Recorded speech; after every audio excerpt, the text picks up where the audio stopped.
Buenos días, mis hermanos. Qué gozo estar otra vez esta mañana con ustedes en sus casas y sobre todo estar delante del Señor.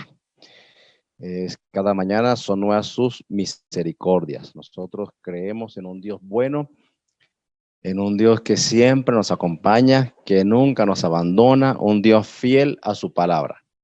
Así que no estamos confiando en un Dios que está desprevenido, que está descuidado, que no tiene tiempo para sus hijos. Él está con nosotros. Esa es la verdad de la Biblia. La Biblia nos asegura que Dios camina con sus hijos, con su pueblo, que nunca nos abandona. Así que esa es la confianza, esa es la esperanza que tenemos en todo tiempo.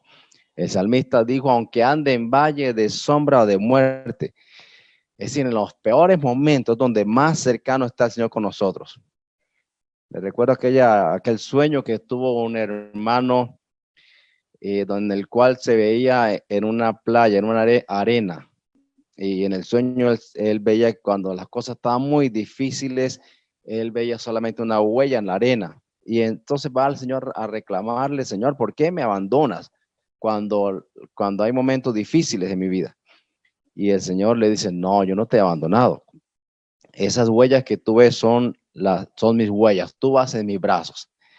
Así que tenemos que creer que en los tiempos difíciles el Señor donde más nos cuida, nos atiende, nos consuela. Debemos estar convencidos totalmente de esa verdad de la Biblia. Es su verdad y Él no miente. Entonces sean bienvenidos todos mis hermanos. Quiero leer un versículo de la Biblia para iniciar. Efesios 6. Y este es un versículo para los padres, 6:4. Efesios 6:4. Es un versículo más para los padres. Y vosotros, padres, no provoquéis a ira a vuestros hijos, sino criadlos en disciplina y amonestación del Señor. Creo que los padres deberíamos aprender este versículo.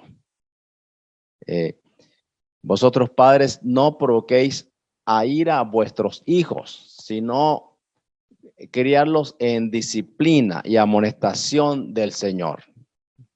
Y este es un versículo interesante para pensar, para meditar. Necesitamos que los hijos crezcan en la disciplina y amonestación del Señor. Entonces, mis hermanos, vamos a orar y vamos a encomendar este tiempo a nuestro buen Dios. Él es bueno. Él es digno de toda la alabanza. Él habita en su trono y Él espera corazones dispuestos, corazones que le aman, corazones que le reconocen como el único, el poderoso, el soberano, el que gobierna este mundo. Los gobernantes Él los quita o los pone. Dice, Él quita reyes y pone reyes. Así que los gobernantes están ahí, pero finalmente Dios es quien los coloca. Nos sobra recomendarle que esté con su familia. Insistimos que este tiempo es un tiempo para la familia. Es decir, esta cuarentena creo que es un diseño de Dios y Dios la ha permitido para invertir tiempo en la familia. Qué lamentable que las familias tengan problemas, discusiones, contiendas, maltrato, atropello, abandono, violencia, todas esas cosas que dañan, desfiguran la familia. Cuando en este tiempo Dios quiere familia unida, familia que se aman, familias que se respetan, familias que entienden que el Señor está propiciando este tiempo para unirse más en familia.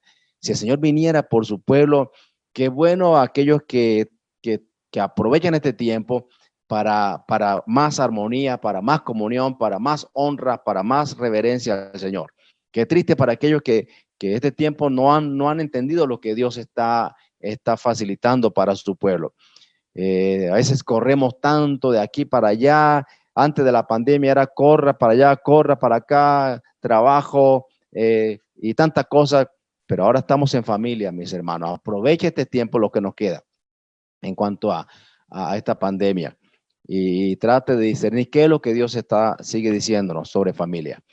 Oye, decía que la mayor satisfacción de cualquier padre, cualquier madre, es que sus hijos caminen con el Señor, que sus hijos sirvan a Dios, que sus hijos tengan una relación con Dios.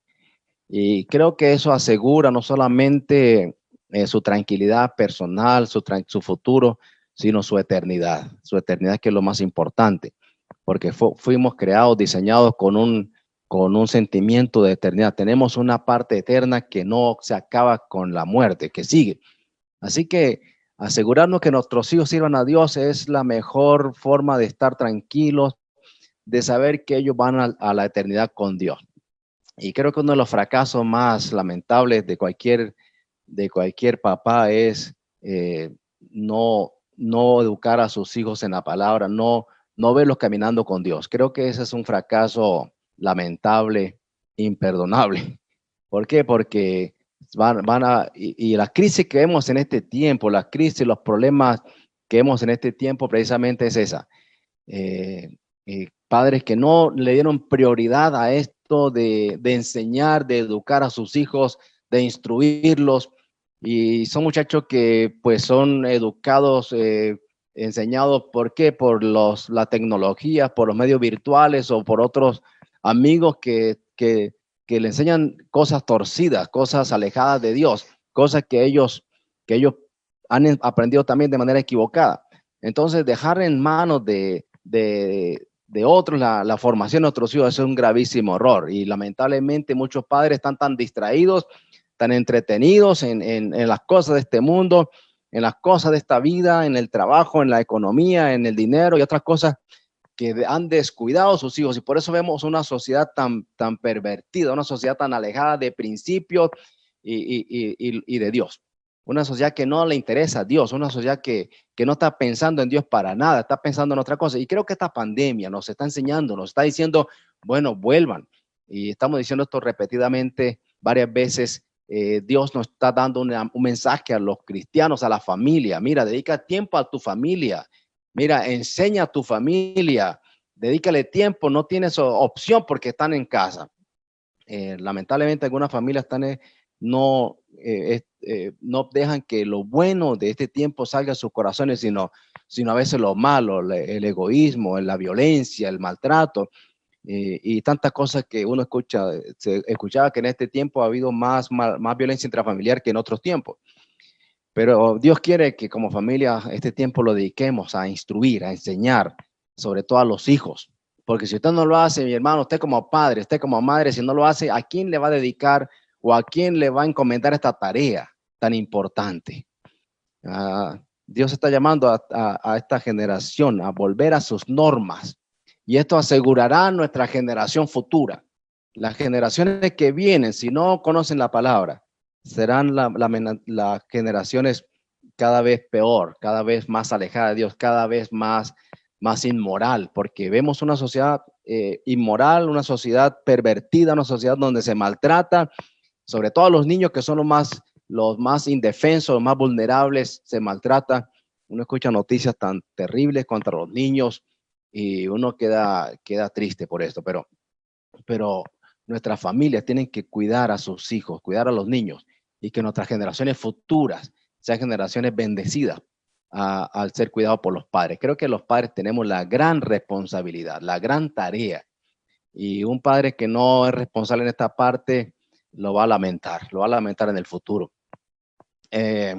Deuteronomio 6, quiero nada más leer algunos versículos donde desde el Antiguo Testamento la iglesia, el pueblo del Señor Israel tenía esto como norma, tenía esto como enseñanza, tenía esto como práctica.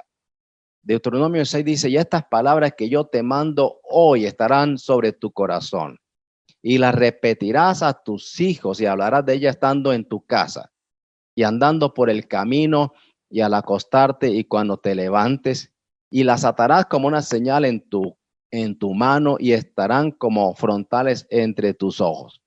Así que desde el Antiguo Testamento Dios está muy interesado en que los padres, como padres, tengamos la palabra, tengamos su palabra en nuestro corazón. Y cuando un padre tiene la palabra en el corazón, no será muy difícil enseñarla a su hijo. No será muy difícil. Creo que Ana tenía esto. Ana, una cosa sorprendente de esta mujer, Ana, de la cual quiero hablar esta mañana, es que Ana tenía en su corazón la palabra del Señor. Y yo creo que Ana conocía perfectamente este texto que acabo de leer. Y y ella amaba al Señor. Ella era una mujer de Dios, una mujer que, que tenía un corazón para Dios, amaba su palabra y entendió perfectamente la importancia de enseñar a su niño estos primeros añitos, porque es que los primeros años son clave. Los primeros años el niño es como una esponja, ellos reciben todo, ellos ven todo, ellos absorben todo lo que sus padres hacen o dicen, ellos perciben todo. Así que Ana tenía la convicción de que de enseñarle a su niño los principios de Dios, los valores de Dios, las enseñanzas de su palabra. Y ella lo hizo. Ella lo hizo de manera muy responsable. Eh, Otro versículo que, bueno, ahí Proverbio 22:6 que lo mencionó Nixie. Instruye al niño en su camino y cuando fuere viejo no se apartará de él. Si el papá instruye a su niño en el camino del Señor, cuando fuere viejo no se apartará. Tal vez habrá momentos en que no quiera, pero esa palabra queda en el corazón. Quizás un hijo en la adolescencia va a pensar, o en adolescencia es un término equivocado, en tiempo prejuvenil va a pensar en el mundo y todo eso, pero esos principios, esos valores que están ahí en su corazón, esa enseñanza de sus padres, le va a decir, no puedo caminar para allá. Nunca se va a apartar. Pero eso se cultiva, eso se enseña desde pequeñitos, desde niños. Desde niños se enseña esa palabra. Y Efesios 6:4 dice, y vosotros padres, no provoquéis a ira a vuestros hijos, sino criarlos en disciplina y amonestación del Señor. Así que hay una enseñanza muy clara para los padres en estos pasajes muy clara para los padres. Quiero mirar algo sobre Samuel. Este hombre fue muy destacado en Israel. Eh, Él fue sacerdote, profeta y juez. Él ocupó un cargo muy importante en Israel. Era el líder en todos los aspectos, como sacerdote, como profeta y como juez. Y este rango, esta posición se le otorga a Jesús. Jesús es rey, Jesús es sacerdote y Jesús es profeta. Así que esta posición de Samuel fue muy importante en el Antiguo Testamento, en Israel. Y Jesús vino como rey, como profeta, como sacerdote. Jesús cumplió muchas profecías y vino a hablarnos del final. Pero ¿de qué depende de que Samuel fuera esta persona? ¿Cómo Samuel llegó a ser tan destacado? ¿Qué fue lo que influyó en Samuel? ¿Qué fue lo que determinó que Samuel llegara a esta posición tan destacadísima en Israel? Pues sencillamente, mis hermanos, la enseñanza de su madre, de sus padres, de Ana, sobre todo Ana. Algunas cosas queremos decir sobre la familia de Ana. La familia de Ana, o la familia de Samuel, no fue la mejor familia, ni la más destacada desde pequeños.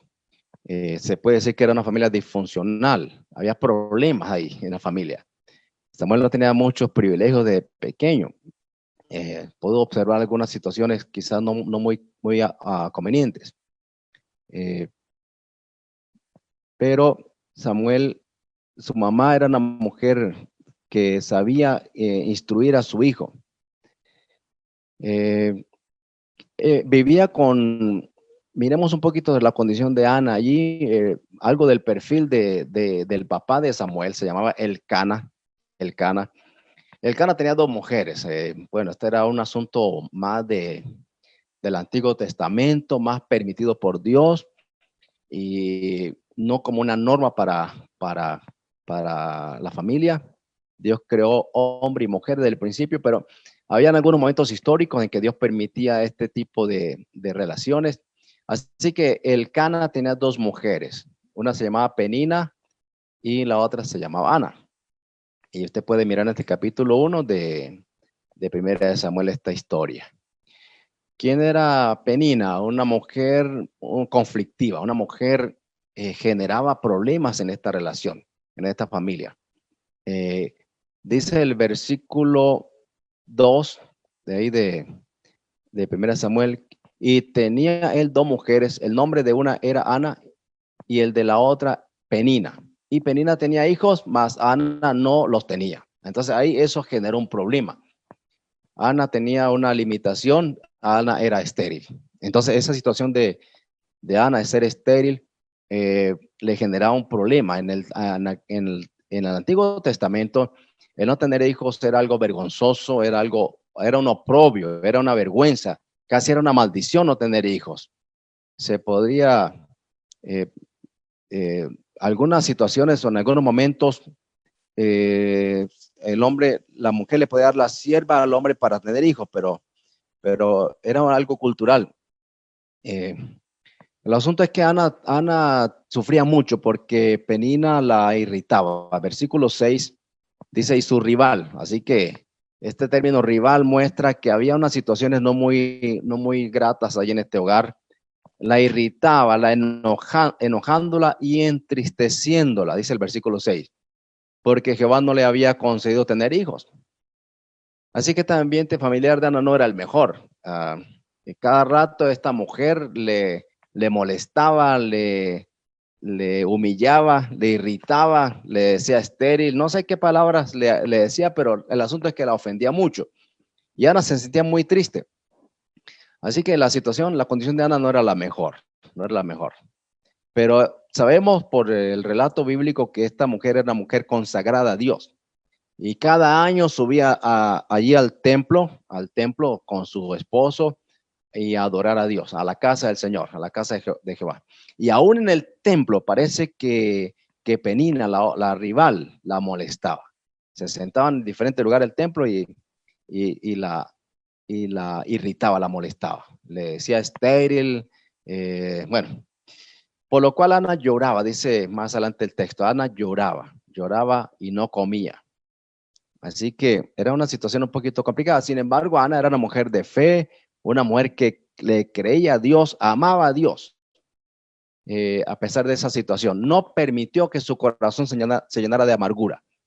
Y vamos a mirar su oración, versículo 9. Por favor, mira el versículo 9, porque su oración es una oración muy destacada. Una oración, en esa situación, ella, la opción que toma no es la amargura, sino la oración. Frente a momentos críticos, frente a momentos de desesperación, frente a momentos de conflicto, Ana va al templo y va a orar. Y mire la petición que hizo Ana.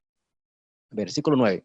Se levantó Ana, después comió y bebió, y mientras el sacerdote estaba en una silla, ella con amargura de alma, no es una amargura es como dolor en su alma, no es que está amargada contra las personas, sino que tiene dolor en su alma. Oró a Jehová y lloró abundantemente.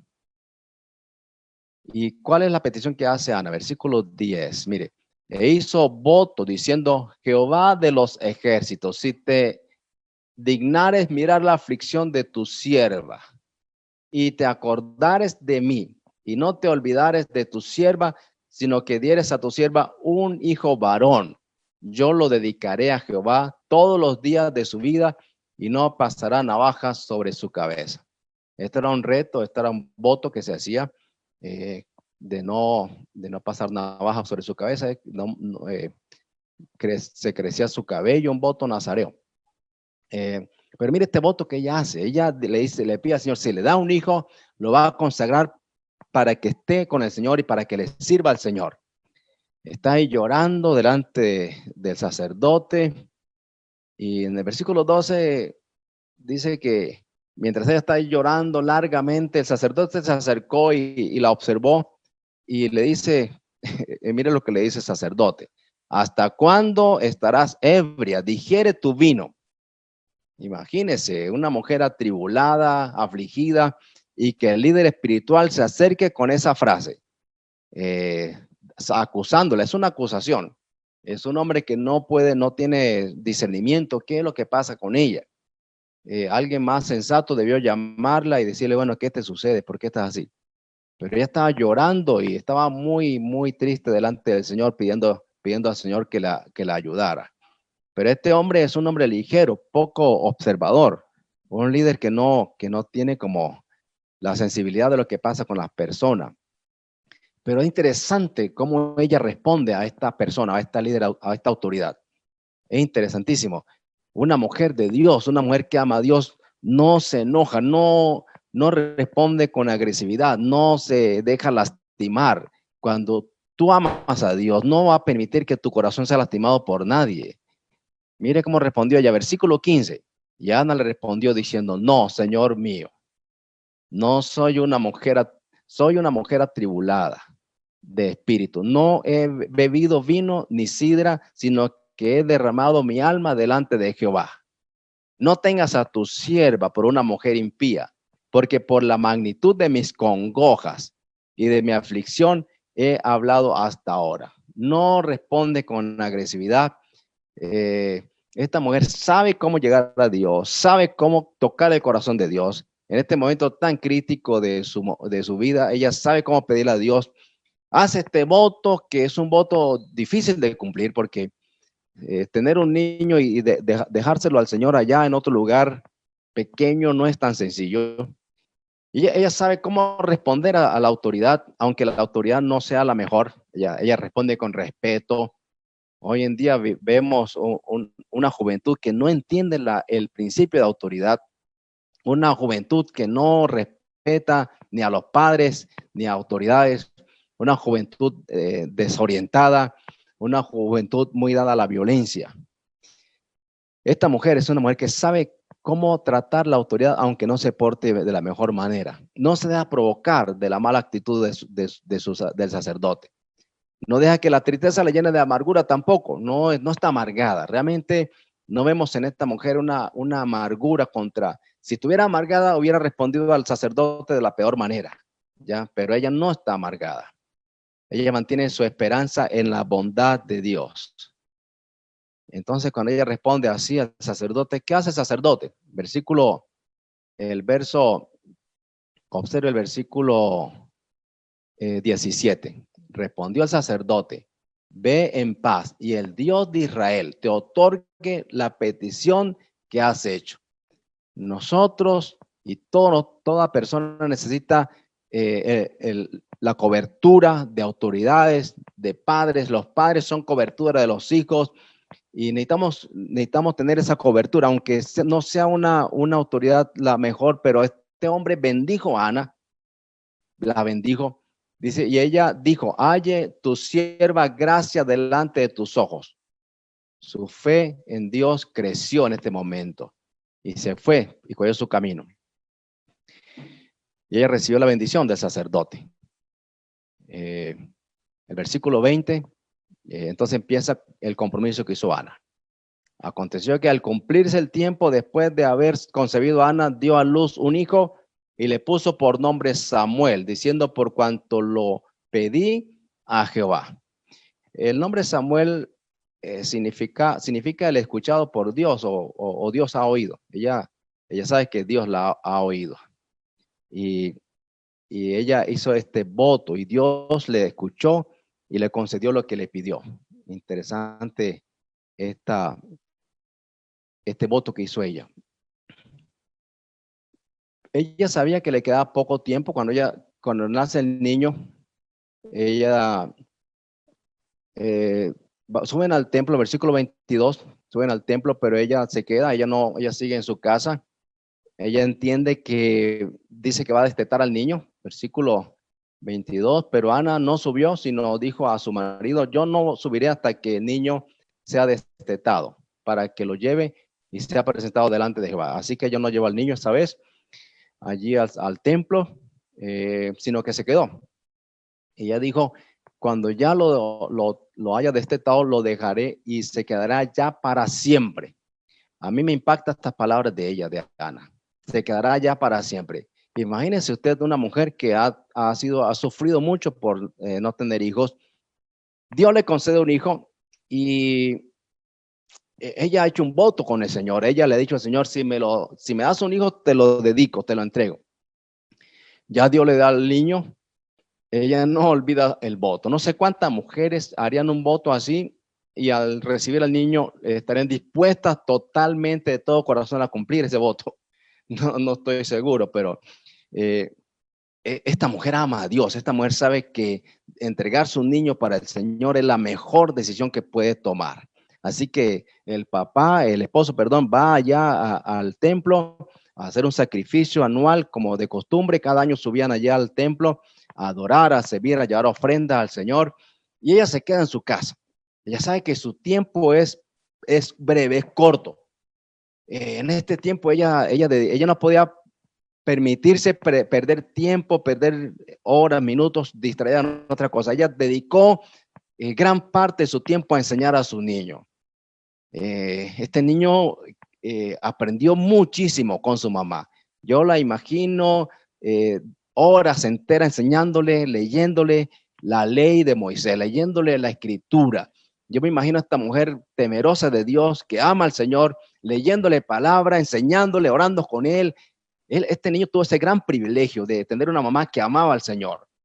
Mujeres, si ustedes aman al Señor y enseñan a sus hijos, van a ver el fruto, van a ver profetas, van a ver hombres destacados para el reino de Dios. La mujer es la que más tiene esta tarea, aunque el hombre también debe hacerlo. El hombre no está exento de esta tarea, son los dos que tienen que hacerlo. Se cree que la palabra destetar al niño debería ser como a los 5 años, de 4 o 5 años. Así que usted puede imaginar dejar un niño en otro lugar, no se cree que era tan cerca de su casa, dejarlo allá para siempre. No fue una decisión tan fácil para Ana. Era su único hijo, ella era estéril, Dios se lo regaló y no sabía si tendría más hijos o no, ella no sabía eso, pero ella dijo, yo hice un voto y yo lo voy a cumplir. Así que esos 4 o 5 años ella invirtió muchísimo tiempo para enseñar a Samuel, porque lo que llegó a hacer este hombre es por su mamá, por Ana. Ella cumplió el voto. Muy difícil despegarse de su único hijo. Yo lo veo como una acción de gran fe esta mujer. ¿Ya? Tenemos que recordar que la condición moral de Israel no era la mejor. Tenemos que recordar que los hijos del sacerdote eran corruptos.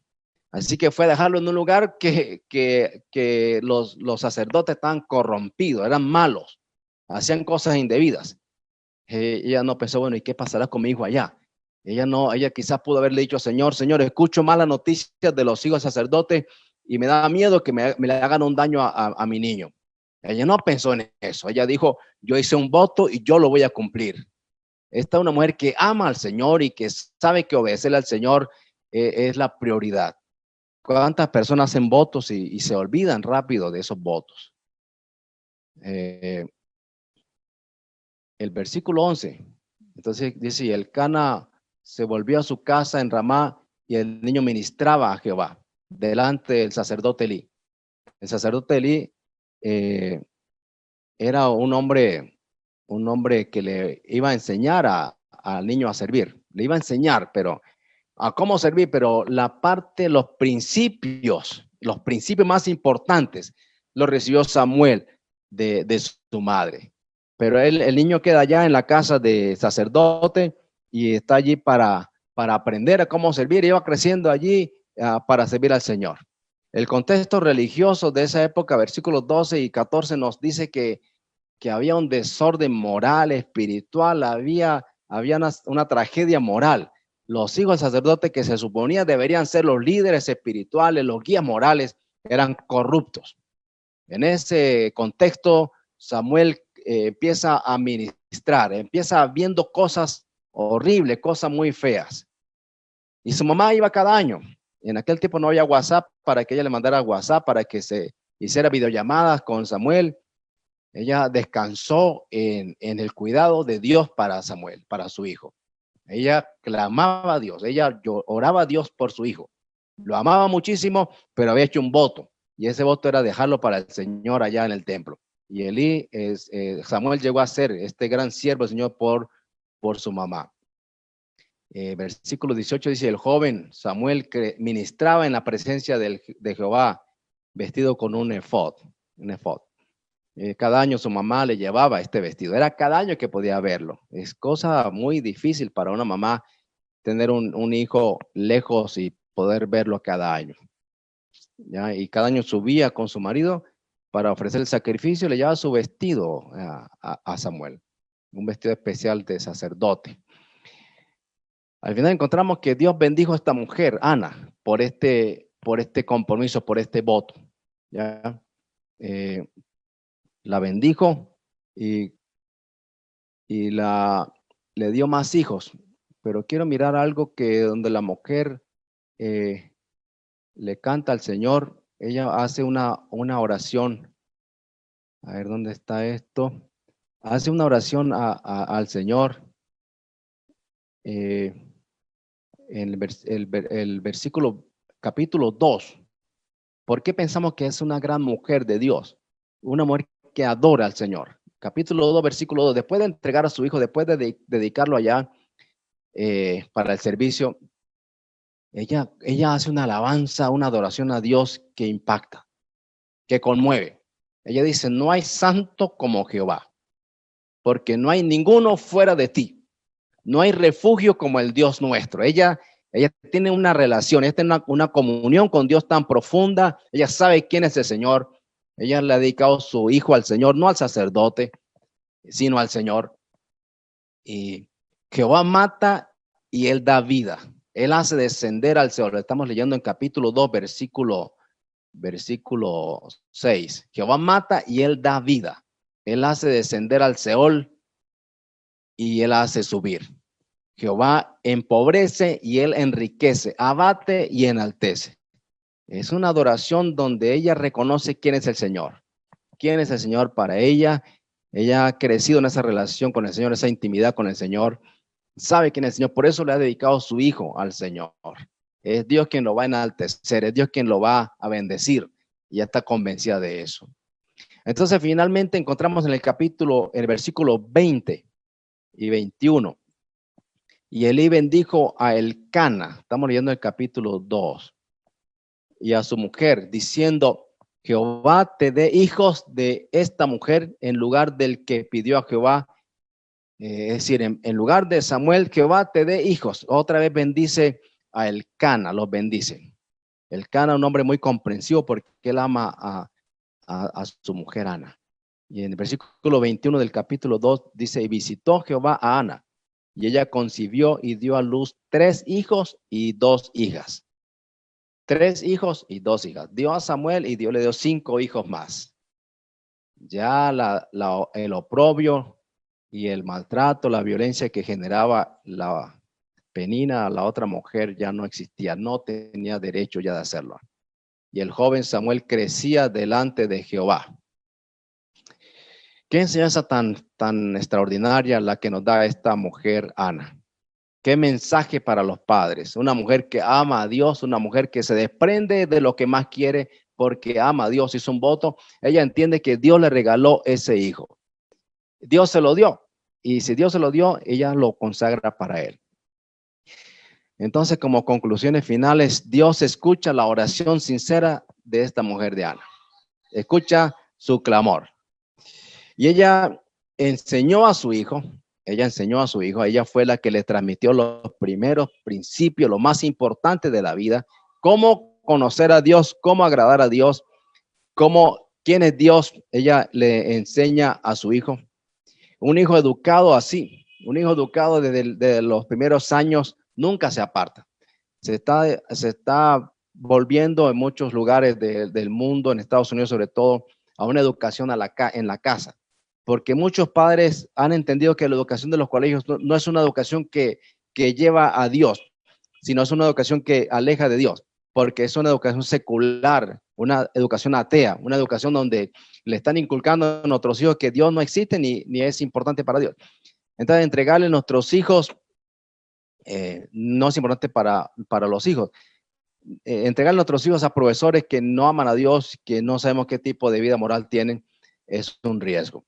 Se hizo una encuesta, se dice que el 90% de los hijos que van a colegio público se apartan del Señor después. 80% se apartan del Señor después. Y mientras que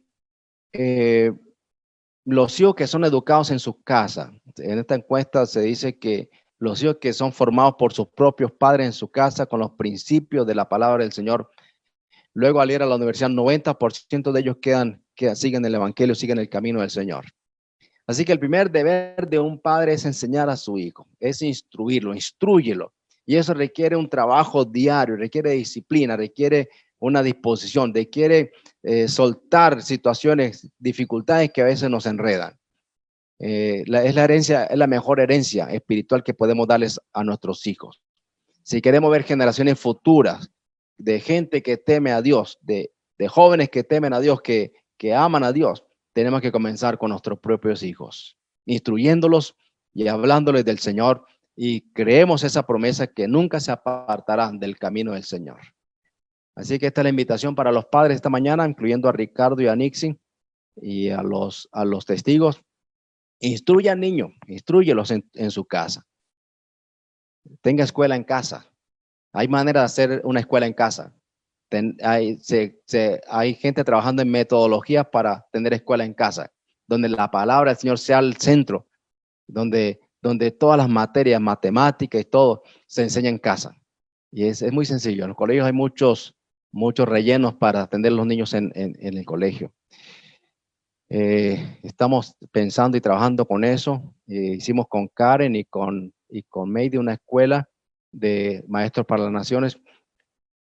Si queremos trabajar por esta generación, tenemos que trabajar con nuestros niños. Y la invitación a todos los padres que están ahí, que están escuchando esta palabra, enseñe a su hijo en su casa. No lo dé más a los colegios que le están enseñando cosas que lo alejan de Dios. Vamos a orar. Cierra tus ojos, por favor, y piensa tus hijos, cómo lo estás educando, cómo lo estás enseñando, qué le estás transmitiendo, qué tipo de enseñanza usted cree que está recibiendo. ¿Qué permite usted que entre a su casa por estos medios virtuales? ¿Qué ellos ven en sus celulares? Si no tiene una disciplina, una supervisión del celular, a lo mejor están viendo cosas que van a pervertir sus mentes, sus corazoncitos. Vamos a orar. Cierra tus ojos, por favor. Padre Celestial, te doy gracias por esta mañana. Gracias por este ejemplo de Ana. Gracias porque esta mujer es admirable, nos deja un gran ejemplo de una mujer comprometida contigo, que te ama y que da lo mejor para ti. Padre, bendice cada familia que está ahí, cada padre, cada madre. Señor, que puedan consagrar a sus hijos para ti, que puedan dedicar a sus hijos. Señor, que inviertan el tiempo que se requiere instruir a sus hijos en tu palabra, Señor. Dale la fuerza, dale la sabiduría para que lo hagan. Señor, que momentos críticos, momentos de conflicto, no desplacen, no dejen esa obligación, ese deber, esa responsabilidad. Bendícelos y fortalécelos. Fortalece a Ricardo para que cada día él con Nixie entiendan la importancia de instruir a su niña, Señor. Y así con él todos los padres podamos ser instrumentos tuyos, que tu palabra pueda estar en nuestros corazones para poderla sembrar, para poderla transferir a nuestros hijos. Bendice mis hermanos y guárdales, te lo ruego. En el nombre de Jesucristo te damos las gracias. Amén. Qué bueno meditar la palabra. Qué bueno ver ejemplos, testimonios como el de esta mañana. Y ver en la palabra hombres que se dedicaron todo para el Señor, sus vidas, sus hijos y todo lo que tenían. Que Dios bendiga a mis hermanos. Feliz tarde, feliz semana para todos. Que la gracia y la misericordia del Señor les persiga todos los días de sus vidas. Bendiciones para todos.